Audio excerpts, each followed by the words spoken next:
I sat at the long, polished oak table, feeling the cold air of the boardroom press against my skin. My older brother, Arthur, sat across from me, his face glowing with a smug sort of triumph that he didn't even try to hide.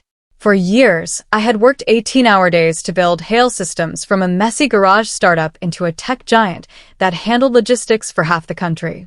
I was the one who wrote the original code, the one who stayed up late fixing bugs, and the one who negotiated the first big contracts while Arthur was out enjoying the social perks of being a Hale.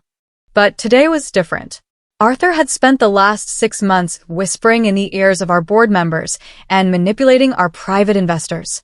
He convinced them that the company needed a stronger, more traditional leader to reach the next level of global expansion. To them, that meant a man who looked good in a suit and spoke with a booming voice.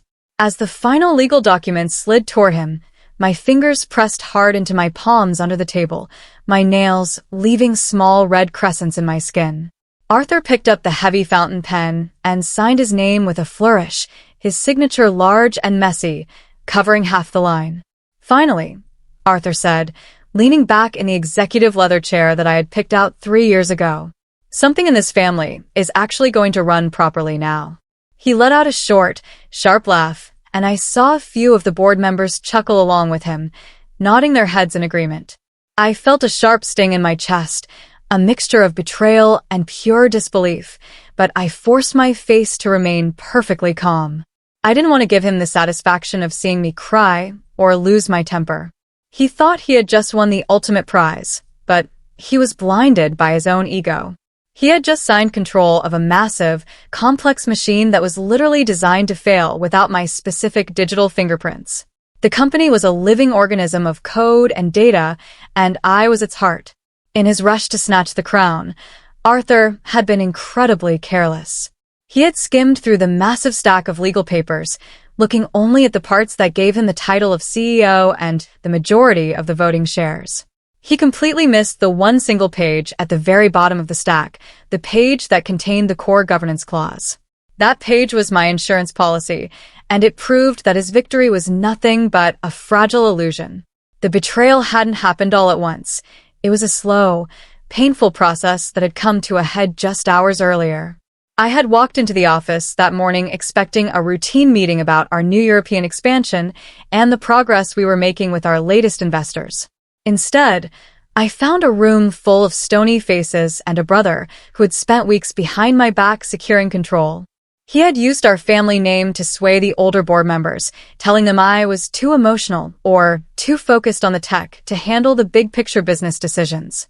He manipulated the numbers and shifted the votes until the ownership flipped right before my eyes. I sat there frozen, watching the company I built with my own sweat and tears slip into his greedy hands. The most painful part was that I didn't fight back in that moment. I didn't scream or demand a recount of the votes.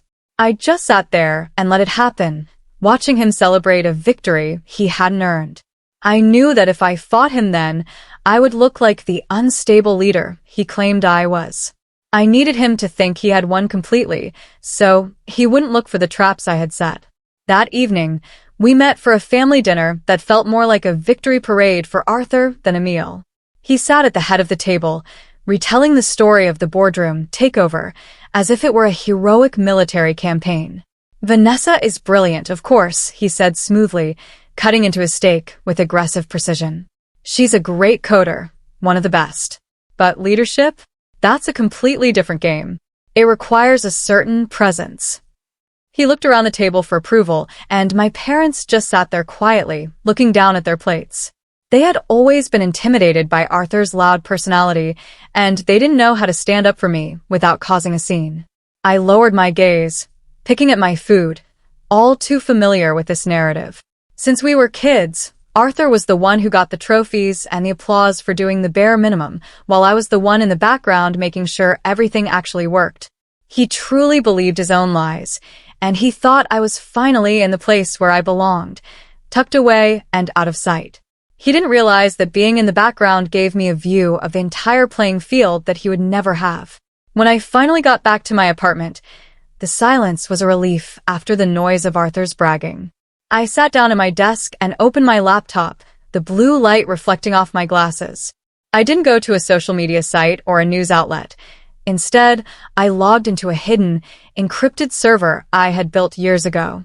A secure file appeared on the screen, titled Core Governance Structure.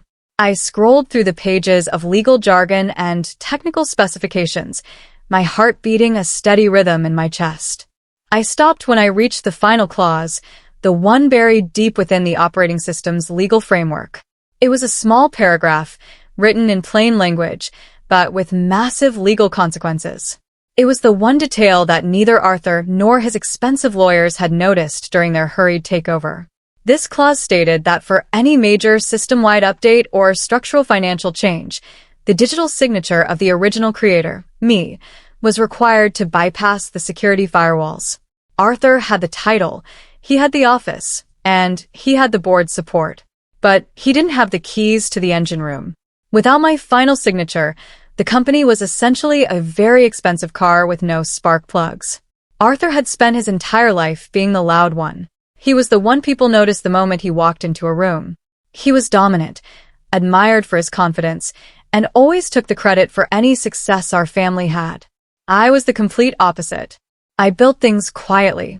I spent my time creating systems, developing ideas, and laying the foundations that kept our lives and our business running smoothly. He loved the spotlight, but I understood the power of the shadows. While he was out making speeches and networking with famous people, I was building control into the very fabric of our technology. I knew that one day his ambition would outrun his ability, and I wanted to be ready when that happened. My brother thought that leadership was about who could talk the loudest, but I knew that true power belonged to the person who understood how the world actually worked. He saw my silence as a sign of weakness, but it was actually my greatest strength. I had let him take the credit for years because it kept him distracted while I built a fortress he couldn't penetrate. Now, that fortress was the only thing standing between him and the total destruction of my life's work. A few days later, Arthur hosted a luxury party at a rooftop lounge to celebrate his new position as CEO. He invited everyone who mattered in the industry, making sure the champagne was expensive and the music was loud. Inside the warm, glowing room, people praised his vision and his bold new direction for Hale Systems. They lined up to shake his hand and tell him how much they admired his leadership. I stood outside on the balcony for a brief moment, watching the reflection of the city lights in the glass doors. I saw Arthur laughing, his arm around a major investor, looking like the king of the world. I didn't feel jealous. I felt a strange sense of pity. I turned around and walked away from the noise and the fake smiles. They were all celebrating a victory that didn't exist. They were cheering for a man who held a scepter but didn't realize it was made of glass. As I walked to my car, I felt a calm sense of purpose. The stage was set, and the play was about to begin. Arthur wanted to lead, so I was going to let him lead right into the wall I had built. He would soon find out that being the boss is very different from being the person who makes the boss's world function. The next morning, the reality of Arthur's situation began to set in. He arrived at the office early, ready to make his mark and start changing things. He sat down at the grand desk in the CEO's office and logged into the company's main administrative system. He wanted to access the financial projections and the core server logs to begin his restructuring. But instead of the familiar dashboard, a red box popped up on his screen. Access denied. He frowned, thinking he had just mistyped his new password. He tried again, moving more carefully this time. Access denied.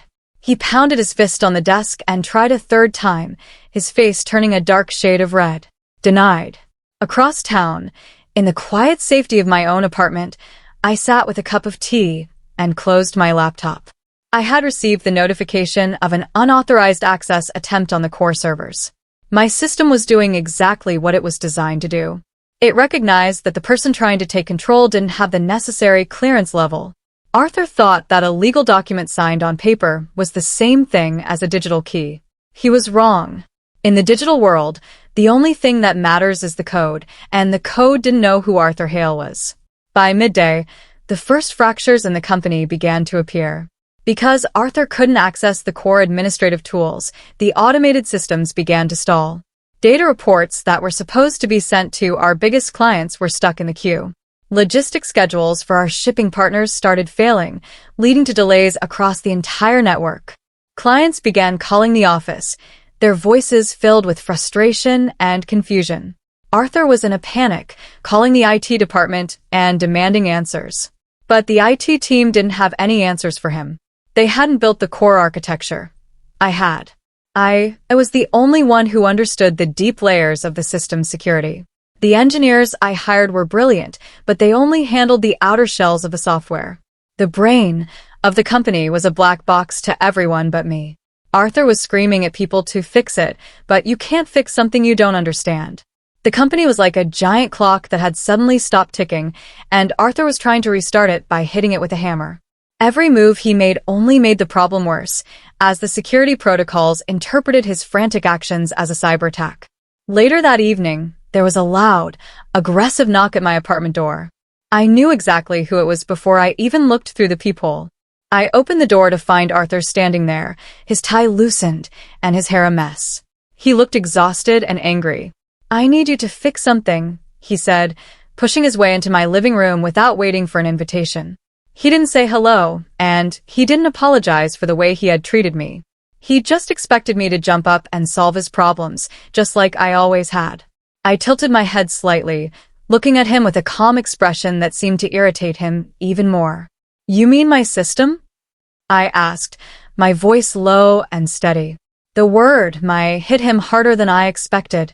He flinched, his eyes darting around the room as if he were looking for an escape. For a second, the mask of the confident CEO slipped, and I saw the scared little boy who didn't know how to fix his broken toys. He had spent his whole life pretending he didn't need me, but now the truth was staring him in the face. He needed my brain to keep his new empire from crumbling into dust before it even started. While Arthur was trying to bully me into helping him, someone else was starting to notice that things were very wrong at the office. Elena Cruz, the company's lead legal advisor, was a sharp, no-nonsense woman who had been with us since the beginning. She was the one who had helped draft the initial incorporation papers, and she had a memory like a steel trap. As the systems continued to fail and the investors started asking pointed questions, she began reviewing the internal legal files to see if there was a loophole Arthur had missed. She noticed that the administrative lockouts weren't behaving like a normal technical glitch. It looked more like a legal safeguard had been triggered. Something in the documentation didn't add up, and she couldn't shake the feeling that she had overlooked a critical piece of information. Elena wasn't like the board members who were easily swayed by Arthur's charm. She cared about the law and the health of the company. She kept digging through the archives, going back to the very first versions of our governance structure. She knew that if there was a secret hidden in the company's foundation, she would be the one to find it. The pressure on Arthur continued to build over the next few days. Major investors were calling his personal cell phone at all hours, their concerns rising with every passing hour of system downtime. Our stock price was starting to wobble, and the tech news outlets were beginning to report on the technical difficulties at Hale Systems. Arthur assured everyone confidently that it was just a minor upgrade issue, and that everything would be back to normal by the morning. But his eyes were wide with fear, and the cracks in his confident facade were showing for everyone to see. He was losing the trust of the people who had put him in power, and he knew it. Meanwhile, Elena Cruz was still in her office, surrounded by stacks of paper and multiple computer screens. Finally, late at night, she found what she was looking for. Tucked away in an addendum that had been signed years ago was the dual authorization clause. It was a legal requirement that stated that every major decision involving the company's core assets or system integrity required not one, but two digital approvals. One was Arthur Hale, the head of the family interests, but the other, and more important one, was Vanessa Hale. The illusion of Arthur's total control finally broke the following morning. Elena Cruz walked into his office without knocking, holding a single sheet of paper. She looked at him with a mixture of pity and professional sternness. "Elena, not now," Arthur snapped, not even looking up from his blank computer screen. "I told you I'm handling it." Elena didn't move. "Actually, Arthur, you aren't handling it," she said calmly, "because you don't actually have full control of this company." Arthur let out a loud, mocking laugh, leaning back in his chair. "I have the signatures, Elena. I have the board. I am the CEO. He stopped laughing when she slid the document across the desk toward him. He looked down at the highlighted section, his eyes scanning the words over and over again. The dual authorization clause was written in black and white, clear and impossible to ignore. His face went completely pale, and the room went silent. For the first time in his life, Arthur was faced with a reality he couldn't talk his way out of. He realized that the victory he had celebrated so loudly was just a title on a door. He was a king who couldn't even enter his own treasury without his sister's permission. Arthur tried to ignore the clause at first, thinking he could find a way around it. He gathered his top legal team and ordered them to find a way to strike the clause from the record, but they all gave him the same answer. It was ironclad. It was part of the company's foundational charter, and it couldn't be changed without a unanimous vote of the founders, which meant he needed me. Desperate to show the board that he was still in charge, he tried to finalize a major deal with a new international shipping partner. He stood in the boardroom, surrounded by the new partners, and clicked the button to authorize the contract transfer through our secure system. But the system stopped him immediately. Instead of a success message, a large notification appeared on the main screen for everyone to see. Authorization required. Vanessa Hale. The room went deathly quiet. The international partners looked at each other, then at Arthur, their expressions changing from respect to deep suspicion. It was a public humiliation that he would never recover from. The narrative he had built, that I was just a background worker and he was the true leader, was destroyed in a single second. Everyone now knew that I was the one who held the real power. The news of the boardroom incident spread across the company like wildfire. Whispers filled the hallways and the break rooms, and my name began to resurface in conversations where it had been absent for weeks. People who had once looked away when I passed them in the hall were now asking where I was. The employees, many of whom I had hired and trained personally, began to realize that the new leadership was a disaster. They saw the systems failing and the deal stalling, and they knew that I was the only one who could fix it. The narrative was changing. I wasn't the silent sister anymore.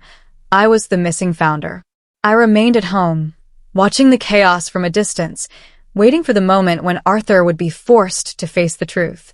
I didn't feel a sense of joy in the company's struggle because I loved Hale Systems. But I knew that for the company to survive, Arthur had to learn that respect is something you earn through work, not something you steal through politics. He had tried to erase me from the history of my own company, but he had accidentally made me the most important person in the building. As the situation grew more desperate, the memories of our past began to return to me. I remembered a time, 3 years ago, when the company was first starting to truly take off. I had sat Arthur down and offered him a genuine partnership. I told him that I needed his help with the public relations and the high-level networking, and in return, I would give him a seat at the table as an equal partner. I wanted us to build something together as a family. But Arthur had refused my offer with a condescending smile. He didn't want to be an equal, he wanted to be the boss. He told me that he would eventually take over anyway because he was the one the world wanted to see. He had laughed at the complex legal and technical structures I was building, calling them nerdy distractions. Now, he was trapped in the very structure he had dismissed so casually. Every security measure he had mocked was now a barrier he couldn't cross. Every nerdy clause I had written was a lock that he didn't have the key for. He had spent his life trying to step over me, but he had ended up falling into the foundation I had built to support him. I decided it was time to send a message. I didn't call him or show up at his office to argue. Instead, I used my administrative access to send a company-wide notification that appeared on every single employee's screen, including Arthur's. The message was calm and direct. If system integrity is compromised, operations will pause. I wasn't making a threat. I was stating a technical fact. The system was designed to protect itself, and if Arthur kept trying to force his way in, the entire network would go into a total lockdown to prevent data corruption. The message was unavoidable. It showed everyone that I was still there, watching and waiting. It also made it clear that I wasn't going to let Arthur destroy the company just to satisfy his ego. He had been acting like a child playing with a delicate machine, and I was the adult telling him to put the tools down before someone got hurt. The office went silent as people read the words. For Arthur, it was a final warning. He could either come to me and ask for help, or he could watch the entire company vanish into a black screen of code. Arthur finally snapped. He drove to my apartment and pounded on the door until I opened it. He didn't wait for me to speak. He just burst in, his face red with fury. "You planned this," he screamed, gesturing wildly with his hands. "You set me up. You knew I would take over, and you hid that clause so you could humiliate me." I stood there and listened to him vent his anger. My expression remains unchanged. When he finally ran out of breath, I shook my head slowly. "I didn't plan for you to betray me, Arthur," I said, my voice quiet but firm. "I prepared for you." The difference between those two things was everything. I had hoped he would be the brother I needed, but I had also known exactly who he was. I had built those safeguards not as a trap, but as a protection for the company in case his ambition ever outweighed his common sense.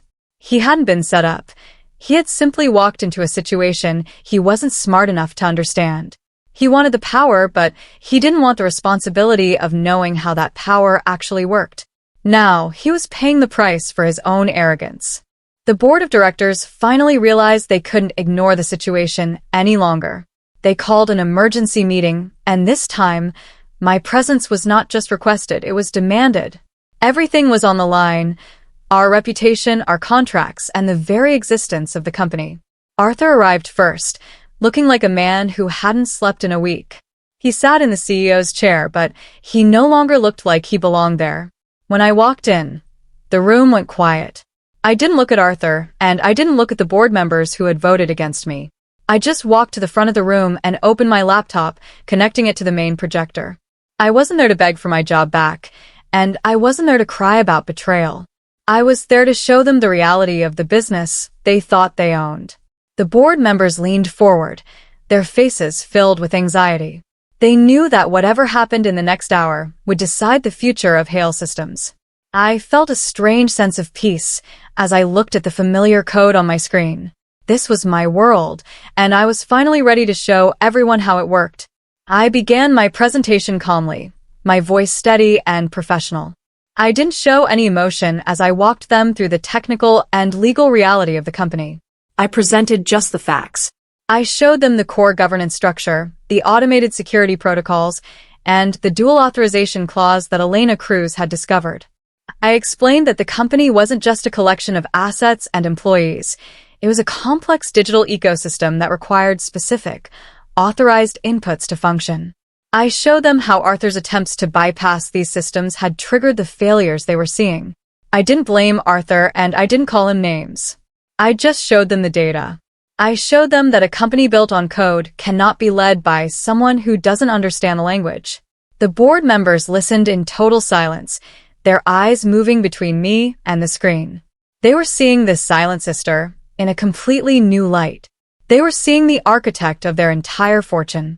For the first time, they understood that they hadn't just fired an employee, they had tried to remove the foundation of the building they were standing in. The room remained silent for a long time after I finished speaking. The board members looked at each other, the weight of their mistake finally sinking in. They looked at the documents, then at me, then at the empty computer screen at the head of the table. The truth was undeniable. Arthur sat in his chair, staring down at his hands, his face frozen in a look of deep shock. He finally understood the gravity of his situation. He realized that he never truly had full control of the company, even when he had the title and the office. His victory had been a hollow shell, a costume he had put on without knowing how to play the part. He looked at the men he had manipulated into supporting him, and he saw that they were already looking away. They were businessmen, and they knew when a horse had lost the race. Arthur's loud voice and confident speeches couldn't save him now. The silence in the room was the sound of a narrative dying. The strong leader was gone, and in his place was just a brother who had let his ego lead him into a dead end. All eyes in the room slowly turned toward me. The board members were looking for a way out, a way to save the company and their investments. They knew that I held the final authority. I could take everything back right now. I could demand that Arthur be fired, that the board be replaced, and that I be reinstated with absolute power. I had the legal right and the technical ability to do it. I could see the fear in their eyes, the fear that I would treat them the way they had treated me. They were waiting for me to lash out, to enjoy my moment of revenge, and to humiliate them in the way Arthur had humiliated me. I felt the weight of that power in my hands. It was a tempting feeling, the desire to finally scream and show them all how much they had hurt me. But as I looked around the room, I realized that revenge wouldn't build a better company. It wouldn't fix the broken trust or the damaged systems. I had built Hale Systems to be something great, and I wasn't going to let it become a battlefield for a family feud. I took a deep breath and spoke, my voice clear and loud enough for everyone to hear. I don't want control taken, I said, looking directly at the board members. I want it respected. The room shifted as people let out breaths they didn't know they were holding. I wasn't there to destroy Arthur. I was there to restore balance. I proposed a new structure, a true partnership where my technical authority was legally recognized as equal to the executive leadership.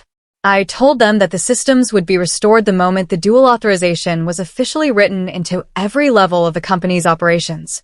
I wasn't asking for a favor. I was setting the terms for the company's survival. The board members nodded eagerly, desperate for a solution. They realized that I was giving them a chance to fix their mistake without a total collapse. I looked at Arthur, who was still sitting silently in his chair. I didn't want him to be my enemy. I wanted him to be the brother he was supposed to be. I was offering him a way to stay, but only if he was willing to finally see me for who I actually was. Arthur struggled for a moment, his pride still fighting against the reality of his situation. He looked at me, then at the board, then at the floor. Finally, he looked me in the eyes, and for the first time in years, the arrogance was gone. I didn't see you, he said, his voice barely a whisper. For the first time in our lives, he actually meant it. He wasn't just saying words to get what he wanted. He was acknowledging the truth. He had been so busy looking at his own reflection that he had completely ignored the person who had been standing beside him the whole time. It was a small apology, but it was a start.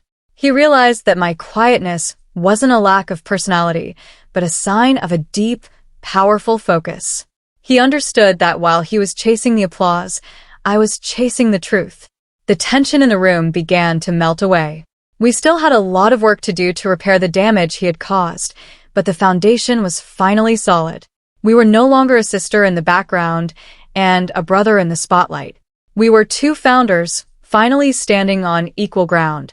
Weeks later, Hale Systems stood stronger than it ever had before. The systems were running smoothly, the investors were happy, and the employees felt a new sense of stability. I sat in my new office, which was right next to Arthur's, and signed the final documents to authorize our new global expansion. This time, I signed them openly, with the full knowledge and respect of everyone in the company. Everyone understood now. I had always held the final authority. I just never needed to prove it until I was forced to. Arthur and I began to work together as a real team, using his social skills and my technical genius to take the company to heights we had never imagined. Our parents were finally able to enjoy a family dinner without the weight of an unspoken conflict hanging over the table. I realized that true power doesn't come from being the loudest person in the room or from having the fanciest title. It comes from the quiet, steady work of building something that matters. I didn't need to shout to be heard. I just needed to be the one who wrote the code that the rest of the world lived by.